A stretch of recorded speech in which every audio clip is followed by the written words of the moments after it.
물가가 오르는 이유는 다양합니다. 정부는 단속한다고 나서지만 기업들은 원부자재와 인건비 상승을 들어 슬금슬금 가격을 올립니다. 공산품 가격이 안정돼도 먹거리 물가가 오르면 체감 물가는 폭등하기 마련이죠. 이재명 대통령이 취임하자마자 던진 물가 안정 대책 과연 어떻게 나올지 토론해 보겠습니다. 최철 숙명여대 소비자경제학과 교수, 김태봉 아주대 경제학과 교수 나오셨습니다. 어서 오세요. 안녕하세요. 자, 이재명 대통령이 비상경제 TF 회의를 하면서 라면이 2,000원이라는데 진짜냐? 이렇게 질문을 했습니다. 2,000원 라면. 실제 슈퍼마켓에 가서 보면 뭐 2,000원짜리도 있다고는 합니다만 그렇게 뭐 또 많지도 않은 것 같습니다. 하지만 2,000원 발언에 식품 회사들의 주가가 당일 급락을 했습니다.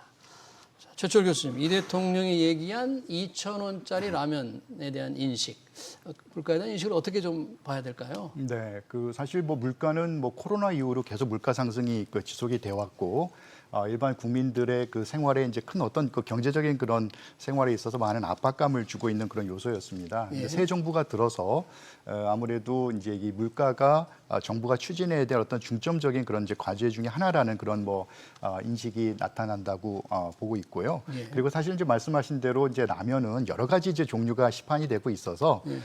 이제 한 5개 봉지를 한 봉지를 사면 낱개당 한 5, 600원 정도에 이제 팔리는 것도 물론 있습니다. 그래서 예. 다양한 가격대가 출시되고 있어서 일단은 2,000원짜리 그런 이제 고가 라면이 있다라고 하는 것은 그만큼 이제 라면이라고 하는 것은 어떻게 보면 좀 상당히 서민적인 그런 이제 네. 가격을 가지고 있어야 된다라는 그런 전반적인 인식 속에서 네. 2,000원이나 하는 그런 라면이 있다라고 하는 이제 그런 것의 어떤 놀라운 이제 그런 것의 반영이라고 보고요. 예. 아무래도 이것을 통해서 이제 정부에서는 앞으로도 물가의 안정에 어떤 총력을 좀 다하지 않겠는가 하는 그런 기대감을 좀 엿볼 수 있을 것 같습니다. 네, 실제로 일반적으로 봉지라면은 평균 1,000원 정도 한다고 봐야 되나요? 한 낱개당? 평균적으로는 그렇게 하는데 이제 예. 한 5, 600원짜리도 있고요. 5, 600원도 있고 그래서 2,000원짜리도 있긴 그렇죠. 하죠. 그렇습니다. 예, 예, 네, 일부 예. 제품이긴 합니다만 이렇게 2,000원 하니까 좀 식품 회사들이 깜짝 놀랐는데 라면 값이 그동안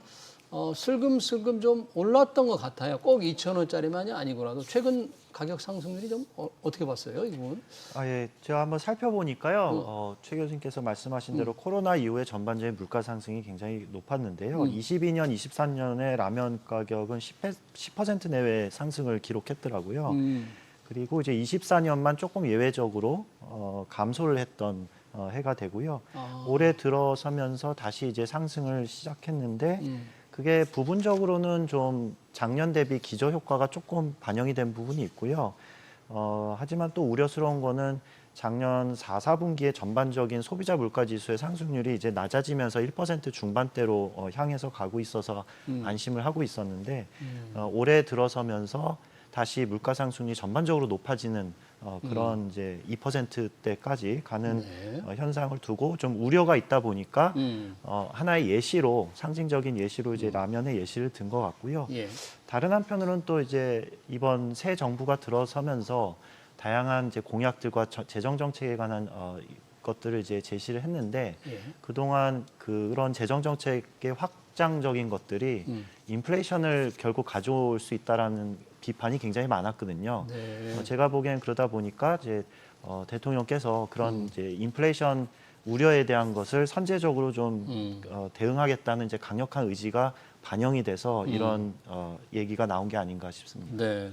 왜냐하면 물가가 이제 오르는 건 사실인데 이렇게 라면 2,000원 해서 혹시 인식이 좀 정확하지 않을 경우에는 과잉 대응하는 대책도 나올 수 있다. 일부 소비자들이나 또 기업들은 그런 걱정을 하는데 실제 최근 라면을 중심으로 가공식품들, 일부 외식 물가들이 많이 오르고 있는데 최철 교수님 보시기에 네. 물가가 계속 소비자들에게도 오르는 것으로 느끼지만 최근에 조금 많이 오른 건 어떤 것들을 들 수 있을까요? 네. 지금 이제 보통 통계청에서 발표하는 이제 소비자 물가 지수는 소비자들이 이제 구매하는 한 450여 개의 그런 품목을 이제 그 가중치를 부여해서 이제 그 종합해서 이제 그 산출하는 이제 그런 소비자 물가 지수가 되겠고요.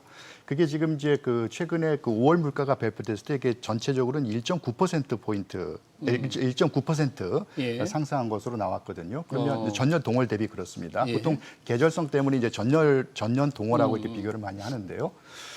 그러면 이게 이제 뭐 사실 경제 성장률에 따라서 물가 상승률을 어느 정도 이제 목표치로 두고 관리하느냐가 또 달라질 수 있지만 대략 한 2% 수준으로 이제 본다면 사실 지금까지 2%를 좀 상회하는 수준에 있다가 이제 1.9%니까 이제 조금 이제 내려갔죠. 하지만 전체적인 이 추세로 봤을 때는 아직 그 물가 안정에 대한 어떤 이 확실한 어떤 안정세에 대한 그런 확신을 좀 갖기는 좀 어려워 좀 보이고요. 예. 그리고 지금 특히나 이 체감하는 그런 그 부분에 있어서는 예. 이 생활 물가라고 해서 더 소비자들이 자주 그 빈도수가 더 높고 그리고 이제 지출 비중이 높은 한 140여 개의 또 그런 것만 추려서 품목만 추려서 생활 물가를 또 하고 있습니다. 네. 그게 지금 이제 한 2.3% 되고 있거든요. 그러니까 벌써 전체적인 물가는 내려간 것처럼 보이지만 예. 더 피부에 더 체감할 수 있는 그런 물가는 상당히 좀 2%를 상회한 수준으로 높은 수준에 있고 그리고 지금 이제 앞에서 말씀하셨지만 뭐 라면이라든지 여러 가지 그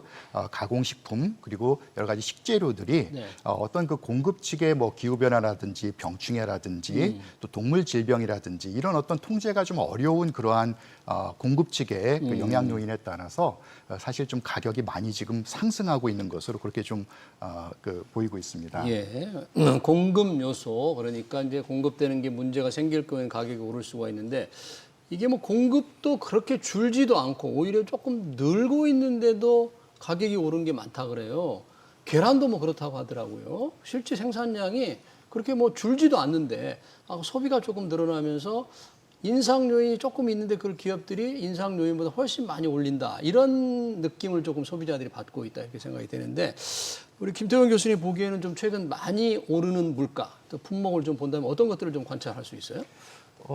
이게 꼭 서민 물가를 대변하는 품목들은 아닐 수 있는데요. 네. 이제 제가 관심 있어서 한번 살펴봤습니다. 일단 소고기 가격을 보니까 국산 수입 모두 이제 5%대 이상 상승을 했고요. 5%? 5월 기준의 전년 동월 대비입니다. 네. 그리고 돼지고기는 무려 8%나 상승을 해서 돼지고기 가격이 좀 많이 오른 것 같고요. 많이 올랐군요, 돼지고기는. 예, 네. 수산물 중에서도 이제 고등어가 유독 많이 올랐더라고요. 고등어? 그래서 다른 것들은 이제 좀 안정이 돼 있는 편인데 고등어가 한 2개월 연속 10% 이상 상승을 기록하고는 있습니다. 고등어 잘 안 잡히나요? 서민들이 많이 먹는 생선인데. 저도 이게 원인을 좀 살펴보지는 못했는데 네. 이제 뭐 기후 변화일 수도 있고 아니면 뭐 여러 가지 요인은 있을 수 있을 것 같습니다.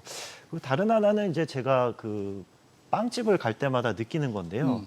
이제 케이크를 제가 자주 사지는 않지 않습니까? 네. 그래서 이제 가족 생일이 있으면 1년에 몇 번 사게 되는데 제가 피부로 와닿는 그 가격 중에서 케이크 가격이 가장 제가 와닿더라고요. 많이 오른 것으로 느낀다. 예, 1년 만에 이제 사러 가면 네. 작년보다 왜 이렇게 올랐지라는 이제 체감상의 그 가격이 굉장히 높게 느껴지더라고요. 그래서 실제로 통계 자료를 보니까 예. 지난 4년간 케이크 가격이 굉장히 많이 올랐더라고요. 그래요? 예, 꾸준하게 올랐고 또 그 원인을 살펴보면 이제 원자재 가격일 텐데 밀가루입니까? 예, 밀가루 가격이 이제 22년도 러우 전쟁 아마 시기였던 것 같은데 그 밀가루를 이제 공급하는 최대 생산국에서 가격이 오르다 보니까 이게 30-40% 상승을 했었거든요, 밀가루. 예.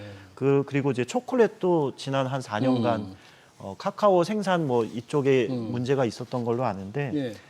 굉장히 꾸준하게 10% 이상씩 상승을 한 것이 이제 그런 베이커리나 케이크, 뭐 빵 이런 데 높은 가격을 전가되는 그런 효과가 있는 것 같습니다. 네, 지금 케이크 말씀을 하셔서 특히 이 식품 기업들은 이제 밀가루 가격이 원자재 인상의 가장 큰 이유로 들어서 밀가루 가격이 오르면 이제 물가를 더 가격을 올려야 된다. 이렇게 해서 실제 많이 올리거든요. 정부가 좀 눈살을 찌푸려도 올린단 말이죠. 근데 어떤 때 밀가루가 항상 오르는 게 아니라 밀가루가 떨어질 때도 있잖아요. 근데 올릴 때는 원가 부담 때문에 올려달라고 해서 올려놓고 않고 좀 떨어질 때는 가격을 내리는 걸 별로 본 적이 없는 것 같아요. 네, 그걸 이제 우리가 보통 이제 경제학에서 뭐 가격의 경직성 중에, 경직성. 그러니까 경직성이라는 것은 이제 잘 내리지도 않고 이제 오르지도 않고 그러는 건데, 네. 예를 들면 이제 그 원가 상승 요인이 있어서 이제 어떻게 보면 이제 가격을 좀 올렸지만 다시 원가 감소 요인이 생겨도 안 그걸 내리죠. 굳이 이제 내리기보다는 이제 그대로 유지하는 그런 경향이 나타난다는 것이죠. 예.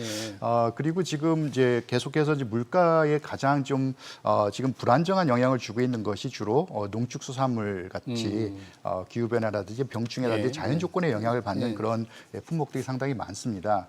지금 이제 밀가루 같은 경우는 사실 이제 한때 좀 국제 곡물 가격이 좀 인상이 됐지만 이제 곡물 가격 중에서 뭐 밀가루를 중심으로 해서 지금 조금 좀 안정세로 들어서고 있고요. 네. 예, 방금 말씀하신 그 달걀 같은 경우에는 사실 우리나라에 이제 그 닭고기용으로 이제 그 사육을 하는 그 육개와 예. 또 이제 그 달걀을 이제 그 얻기 위한 이제 산란계가 나눠지는데 보통 이제 그 산란계는 그 계속 오랫동안 이제 사육을 하면서 이제 그 달걀을 낳도록 이렇게 하거든요. 예. 근데 이게 이제 그 특히 뭐 조류독감이라든지 이런 동물 질병이 발병을 하게 되면 조류인플루엔자, 예, 인플루엔자. 그러면 이제 이게 사실 미국에서도 이번에 예. 그 달걀 품귀 현상이 생긴 것처럼 우리나라에도 일부 이제 그 지역적으로 그런 조류독감으로 인해서 생산량의 감소가 있었다고 보고가 되고 있고요. 하지만 이제 제가 통계를 쭉 봤었을 때는 이 어떤 공급 측면에서 이게 뭐 예를 들어 사육 마리수가 감소한다거나 아니면 달걀 생산량이 감소한다거나 뭐 그런 추이는 지켜보질 못했거든요. 그래서 오히려 그런 이제 공급 측의 요인보다는 미국에 이제 저희가 수출을 하지 않습니까? 네. 또 다른 이제 수요처가 생긴 것이죠. 그 미국에서 이제 그 품귀 현상이 생기니까 가격이 폭등하게 되고 우리나라 달걀을 상당히 높은 가격에 수출할 수 있다 보니까 네. 우리나라 그 이 양계 농가에서는 또 미국에 이제 그 새로운 수요처가 생긴 것이고 네. 그리고 이게 이제 그 소비자들이 달걀을 그 소비하는 것뿐만 아니라 뭐 식품 기업이라든지 외식 기업도 그 가공품, 그러니까 그 달걀 가공품들을 엄청난 양을 그 투입을 해서 이제 식품을 제조하고 이렇게 하는데 사용을 하거든요.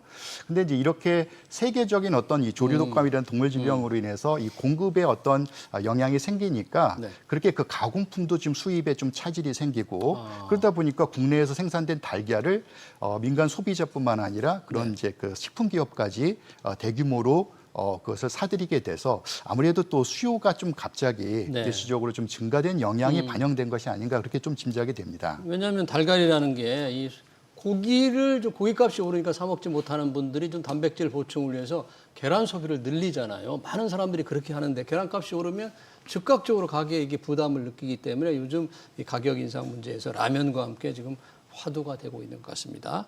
늘 이렇게 물가가 문제가 되면 정부가 이제 대책을 마련하기 위해 나섭니다. 이번에 이재명 대통령도 곧바로 물가 안정 대책을 보고하라 이렇게 지시를 했거든요.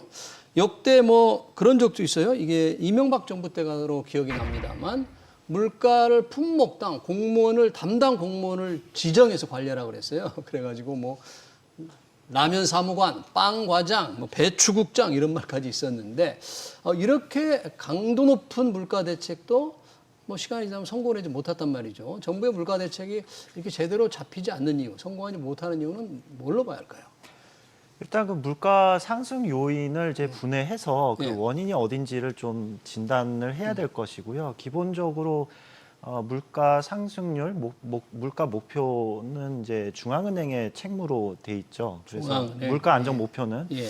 상당 부분은 이제 중앙은행이 이제 달성해야 될 목표이고요. 다만 앞서 말씀해주신 것처럼 총공급 측 요인에 의한 어떤 물가 변동에 대해서는 사실 통화정책이라는 수단으로는 조절하기 어렵기 때문에 중앙 정부에서 약간 도와줄 필요는 있습니다. 예. 그래서 그런 이제 원자재 가격 상승, 뭐 다양한 여러 가지 공급 측 요인에서 상승된 부분을 중앙 정부 입장에서는 그런 비용 절감을 해소하기 위한 다양한 이제 보조적인 미시 정책이 있을 수 있을 것 같습니다. 예를 어떤 들면 것들이 있을까요? 어떤 한 국가에서 이제 수입을 하고 있었는데 뭐 다른 또 수입처가 있다고 하면 그런 수입처를 다변화하고 또 뭐 에너지 가격 같은 경우는 유류세나 뭐 여러 가지 관세 뭐 이런 게 있을 수 있는데 그런 에너지 가격이 높아진다고 했을 때는 이제 관세를 낮춘다거나 유류세를 낮추는 방향으로 최대한 국내 물가에 전가되는 어떤 효과를 좀 이렇게 완충해 줄 수 있는 그런 보조적인 수단은 중앙 정부 입장에서 좀 해줄 필요는 있다고 봅니다. 근데 말씀하신 것처럼 이제 과거 이제 뭐 80년대 얘기긴 한데요. 권위주의식 그런 정부가 했던 물가 안정이라는 거는 이제 완전히 통제하고 관리하는 시스템이었거든요. 예컨대 짜장면 가격을 이제 통제를 하겠다고 짜장면 가격을 이제 높이지 말라고 이제 강압적으로 얘기를 하니까 예. 사실 그런 중화요리 식당에서 어떤 현상이 벌어지냐면 원래 짜장면 메뉴판에는 짜장면 하나만 있었는데 그 밑에다가 간짜장이 생기고 조금 높은 가격에 간짜장이 생기고요. 좀 시간이 또 지나니까 삼선짜장이라는 이제 더 높은 가격에 나옵니다. 그러니까 이처럼 예전에 그냥 짜장면 안에 사실은 거기에 해물도 다 들어가고 간으로 다 했고 했는데 이거를 굉장히 저렴한 비용으로 만드는 그런 이제 현상이 벌어지니까 사실 그런 과거의 방식으로 물가를 이제 통제한다는 개념은 사실상 의미가 없는 것은 맞습니다. 그런 상황에서 이재명 대통령도 이제 물가 안정 대책을 주문했거든요. 경제부처가 만들 텐데.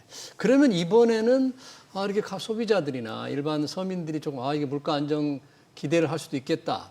뭔가 좀 긍정적인 신호가 온다. 이렇게 느낄 수 있는 대책을 만들어낼 수 있을까요? 만들려면 어떻게 해야 될까요? 네. 지금 이제 그 김태훈 교수님 말씀하신 것처럼 이제 그 물가가 오르는 원인이 우리가 뭐 그 크게 이제 뭐 수요와 공급 측면을 나누어서 어떤 측면의 영향 요인이 큰가를 좀 이제 분해를 해볼 필요가 이제 있습니다. 그런데 저도 이제 그 물가에 관심을 갖고 한 뭐 여러 가지 뭐 지표라든지 뭐 통계라든지 이런 것들을 한번 살펴보니까 어떻게 보면은 지금 향후 이렇게 지난 몇 년 동안 계속해서 이 공급 측면의 요인이 좀 강하게 작용하고 있는 것 같아요. 예를 들면 오랫동안 이제 팬데믹 시기를 지나면서 사실 뭐 투자라든지 이런 것도 상당히 위축이 됐었거든요. 그 투자가 감소된다는 것은 어떤 미래에 걸쳐서 계속해서 생산할 수 있는 그런 생산력의 이 확산이 좀 덜 되는 거거든요. 지금 뭐 생산 시설을 그냥 유지 보수하는 것만이 아니라 앞으로 생산성을 좀 늘려나갈 그런 준비를 계속 해야 되는데 그런 것이 좀 미진했고요. 그러다가 이제 팬데믹이 지나고 수요가 회복되니까 이건 정말 이제 공급은 많이 위축돼 있는 상태에서 정말 그야말로 경제학적인 논리에 따라서 가격이 오를 수밖에 없는 것이죠. 그리고 이제 여기에서 보면 크게는 이제 뭐 수요 공급이라고 우리가 이제 얘기를 하고 있지만 실제로는 그 시장의 여러 가지 구조적으로 보면 그 사업자들 예를 들면 이제 공급자들이 이 가격의 영향력을 발휘하는 경우가 상당히 많습니다. 뭐 또 독과점도 그렇고 이게 상당히 많거든요. 그러면 가격을 올릴 때 예를 들어서 원가가 오른 만큼만 반영을 해주면 사실은 좋을 텐데 어떻게 보면 이제 그 원가 이상으로 좀 더 그 마진을 늘리면서 이렇게 좀 그 가격을 올릴 유인도 있지 않을까 그런 그렇게 생각을 올릴 때 정부에서 원가 상승률만 올리는 거를 정확하게 단속해서 지도할 수가 현실적으로 그것이 어렵죠. 사실은 원가 분석을 해서 하기가 상당히 어렵고요. 거죠. 그렇게 또 뭐 앞서도 말씀하셨지만 그거를 우리 뭐 시장 경제에서 엄격하게 그런 것을 규제하고 가격에 대해서 엄격한 그런 제재를 가하는 것은 좀 저도 뭐 적절치 않은 측면도 있다고 생각하고요. 다만 이제 그래도 이렇게 그 경제적으로 어려운 시기인 만큼 이런 어떤 생산 공급 측면에서도 여러 가지 어떤 비용 절감의 노력을 정말 여러 가지 그 요소들을 찾아서 그 비용 절감할 수 있는 어떤 최선을 다해야 되지 않을까 이런 생각을 좀 하고 있고요. 그리고 이게 보통 그 소비자에 전달되기까지 직접 생산자가 바로 생산한 것이 그냥 소비자에게 바로 전달되는 게 아니라 그간의 몇 단계 유통 단계를 있죠. 뭐 도매소매 이렇게 거치게 되거든요.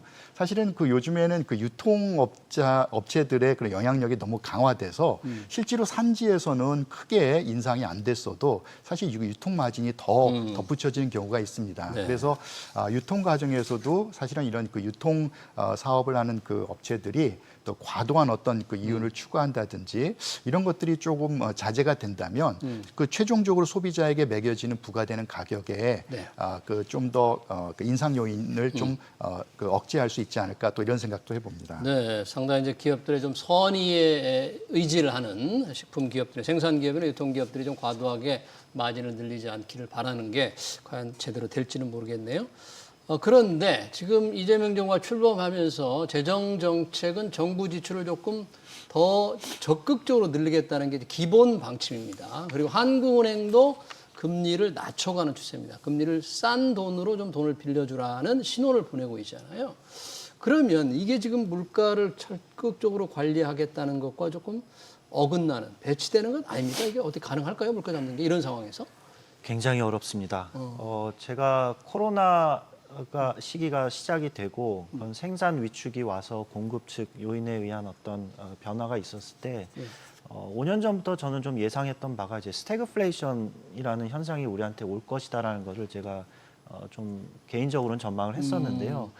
스태그플레이션이라는 건 경기 침체와 물가 상승이 동반되는 현상인데 그게 사실은 과거 역사에서 보면 이제 1970년대를 제외하고는 우리가 흔히 경험했던 현상은 아니었습니다. 그러니까 우리가 너무나 익숙했던 것은 경기 침체가 오면은 물가 상승이 낮아지거나 디플레이션이 와서 그때 적절하게 재정 정책을 확장하고 통화 정책을 완화하면 그런 경기 부양 효과와 더불어서 총수요 그 인플레이션 유발을 통해서 경기 이제 해소를 하는데 지금 스태그플레이션 같은 경우는 그런 말씀하신 그런 확장적인 완화적인 정책들이 결국은 뭐 일부 경기 침체를 좀 완화시킬 수는 있겠지만 그렇지 않아도 지금 높은 물가 상승률을 더 부추겨서 상당히 장기간 동안 지속될 우려는 있습니다. 그런 측면에서 우리가 좀 예의주시해야 될 것 같고요. 그리고 한 가지는 이제 소비자 물가지수 뭐 전년동월 대비 상승률 이런 게 계속 이제 신문에 나오고 그걸 기준으로 많이들 말씀을 하시는데 5월 경우에는 1%다라고 좀 떨어졌다고. 근데 이게 상당한 그 착시를 주는 것 같습니다. 왜냐하면 사람들이 느끼는 체감 물가라는 건 절대적인 가격 수준이지 않습니까? 그러니까 엄밀히 얘기하면 지난 5년간 누적 상승률이 사람들한테 느끼는 체감 물가와 가장 근접한 것 같습니다. 5년간 누적 그렇게 실제로 그렇기 때문에 그 우리나라 한국은행의 그 통화 정책 그 물가 안정 목표를 보면 단순히 2%가 안정 목표가 아니라 앞에 중기적 시계라는 말이 있습니다. 그 중기적 시계라고 하는 것은 한 5년 정도 동안 평균적으로 2%를 연간으로 달성하겠다는 얘기거든요. 근데 소비자 물가지수 지난 5년 동안 보면 이제 2022 100이니까 지금 116점 몇 퍼센트인데 한 5년간 16 몇 %의 누적 상승률을 보인 거고 그것을 다시 연간으로 환산해 보면 연평균 3%씩 상승을 했습니다. 근데 이제 2% 5년 평균이 2%가 되려면 향후 한 2년 동안 1%를 기록해야 평균적으로 2%가 그러니까 되거든요. 우리가 매월 발표되는 소비자 물가 지수가 실제 이 소비자가 느끼는 물가에 체감하는 걸 제대로 나타내지 못한다. 5년 정도 좀 길게 봐야 된다면 5년간 얼마나 올랐냐 이렇게 봐야 된다 그런 얘기네요. 그렇습니다. 그게 언론에서도 좀 도와주셔야 될 것 같습니다. 네, 알겠습니다. 이 물가와도 관련이 있는 이슈 하나 더 짚어보겠습니다. 이 새 정부 들어서 지금 여당이 된 민주당 정부가 지금 대형마트 의무 휴업일 지금은 주로 일요일에 쉬고 있습니다. 그러나 일부 지자체는 이제 평일에 쉬는 것을 바꿔가고 있는데 이거를 일요일에 쉬도록 법으로 좀 강제하겠다. 이런 법을 지금 민주당이 추진하고 있습니다. 이건 어떤 취지인지 어떤 내용인지 이걸 어떻게 보십니까, 조 교수님?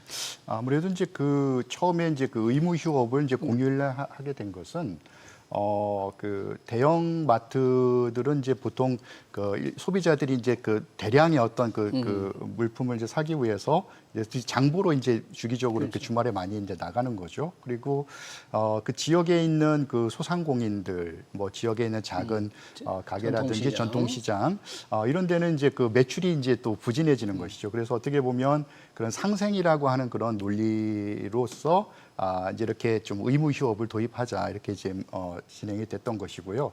근데 사실은 이제 그렇게 시행을 해보니까 결과적으로는 더 뭐 그 휴업을 하더라도 실제로 그 매출이 더 많이 늘어나거나 실제로 그렇게 의무 휴업을 하게 된 효과가 있었나 했을 때 전통시장의 매출이 뭐 늘어나지 않았다. 그렇죠. 별로 이제 없었다는 거죠. 그래서 오히려 그 지자체별로는 그러면 평일날 그냥 쉬는 것으로 이렇게 하고 있죠, 그렇게 이제 조정을 이렇게 하고 있는 것이죠. 저도 이 문제에 대해서 좀 생각을 해봤는데요. 이제 그 전통시장이나 이런 어떤 지역의 소상공인들을 좀 그 살리기 위한 그런 방법은 사실은 어떤 그 영업일을 서로 중첩되지 않도록 하는 것보다는 소비자들이 더 많이 소비할 수 있는 그런 품목들을 좀 나눠주는 게 좀 필요하다고 봅니다. 예를 들어서 보통 이제 그 오랫동안 보존하기 어려운 그런 신선식품들 그런 거를 이제 장을 보는 경우에 마트에 뭐 한 일주일 격주로 가게 되면 아무래도 한꺼번에 사서 오랫동안 집에 보관해야 되는 수가 있거든요. 그러면 사실은 그 좀 더 유통 과정이 개선돼서 가격 경쟁력만 있을 수 있다면 직접 내가 눈으로 가까운 동네에 나가서 예. 그 신선한 거를 바로 사다가 그때그때 그 소비할 수 있는 그런 여건이 된다면 그런 품목들 중심으로 지역 상권이 그 소비자들에게 그런 그 품목들을 판매를 하고 또 공산품이랄지 여러 가지 그 대량 생산돼서 대량 유통되는 그런 일반적인 그런 그 품목들은 또 이 마트를 통해서 판매가 되고 이렇게 하는 것이 날짜보다는 그렇게 좀 품목을 좀 중첩시키지 않도록 하는 것이 어떨까 하는 생각이 들고 있고요. 네. 지금은 또 온라인 판매가 많이 되고 있기 그렇죠. 때문에 네. 이 유통 과정은 상당히 좀 복잡한 양상으로 네. 경쟁도 되면서 상당히 좀 이게 좀 쉽게 풀리지 않은 그런 문제일 수도 있을 것 같습니다. 네, 일단 민주당이 의무 휴일을 일요일로 강제하는 법안에 대해서는 조금 바람직하지 않다는 이런 게 상품의 구분을 조금 서로 차별화한 노력이 더 필요하지 않느냐. 최 교수님 그렇게 말씀해 주셨고요. 우리 김태형 교수는 이 부분에 대해서는 어떻게 보십니까? 민주당이 지금 법안을 처리할 계획으로 갖고 있는 것 같아요.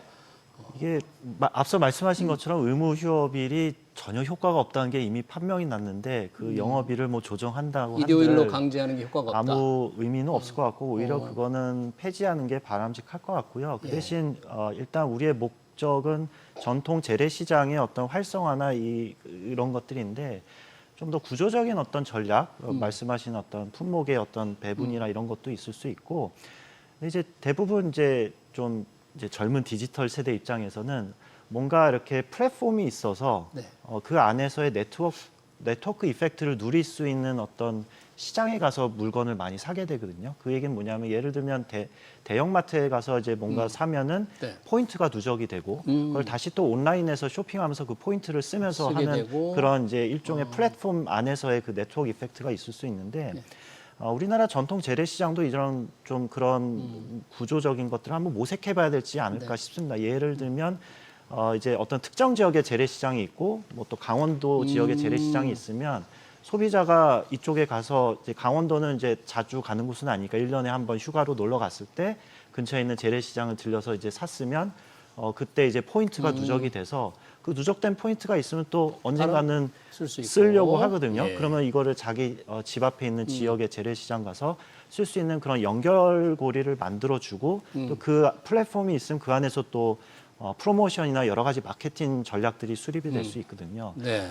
그런 식으로 활성화시키는 방안이 그 경쟁력을 궁극적으로 높일 수 있지 않나 이런 생각이 듭니다. 네, 민주당이 추진하는 대형마트 의무 휴업일 일요일로 강제하는 법안에 대해서는 두 분께서는 조금 더 다른 방법을 좀 찾았으면 좋겠다.